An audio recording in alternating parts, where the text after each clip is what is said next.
Not then, and certainly not with the condition he was in. He knew better than to even ask.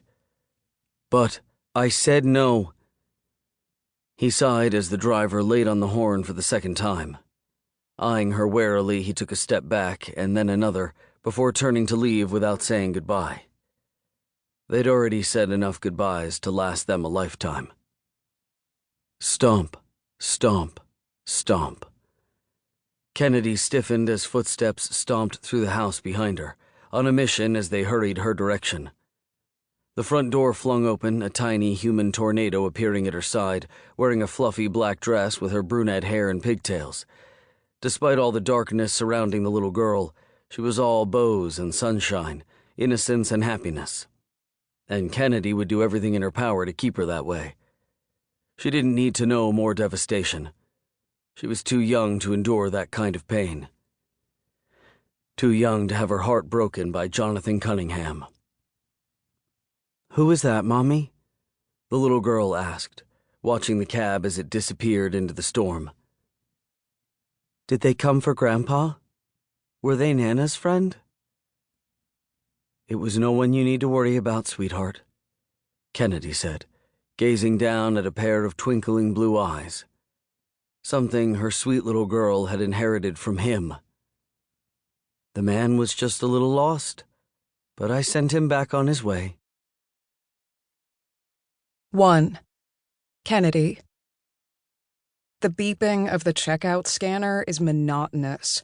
A dull drone I barely hear anymore as it melds with Wilson Phillips's Hold On playing on the station over the loudspeaker radio. The same songs, day in and day out. Same constant beeping. Same everything. Same customers in and out of the store buying the same things they've bought before. My life has become a predictable loop. A real-life version of Groundhog Day that I have no intention of trying to change. I'm the personification of an alternate ending where Phil accepts that he's stuck listening to Sonny and Cher every morning until the end of time. If you'd have asked me years ago if this would be my future, I would have laughed in your face. Me, Kennedy Reagan Garfield. I was destined for greatness. I'd been named after a pair of iconic presidents. My mother, the idealistic liberal, and my father, a strict conservative, never saw eye to eye on much. Except for me. They never agreed on health care or taxes, but they were both convinced their little oops baby would be somebody. And here I am. Somebody, all right.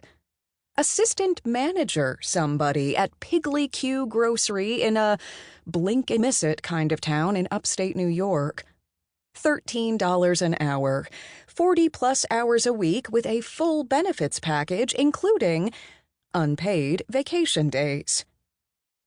Not that I'm ungrateful. I'm doing better than a lot of people. My rent is paid every month. My electricity hasn't been cut off. I've even got overpriced cable. But deep inside, I know this isn't the kind of greatness my parents envisioned for me. "Assistance needed on 3?"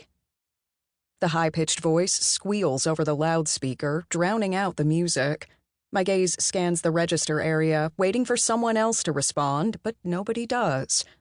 It always falls to me. Shaking my head, I stroll over to lane 3, to the young blonde girl running the ancient register, ringing up an older woman's groceries. The cashier, Bethany, looks at me, dramatically pouting as she wiggles a can of chicken noodle soup in my face. "It's coming up $1.25, but Mrs. McCleskey says there's a 99-cent sign back there." It's $1.25. I know it is. Even Mrs. McCleskey probably knows and wants to make a fuss about something. I smile, though, and override the register, giving it to the woman at the discount.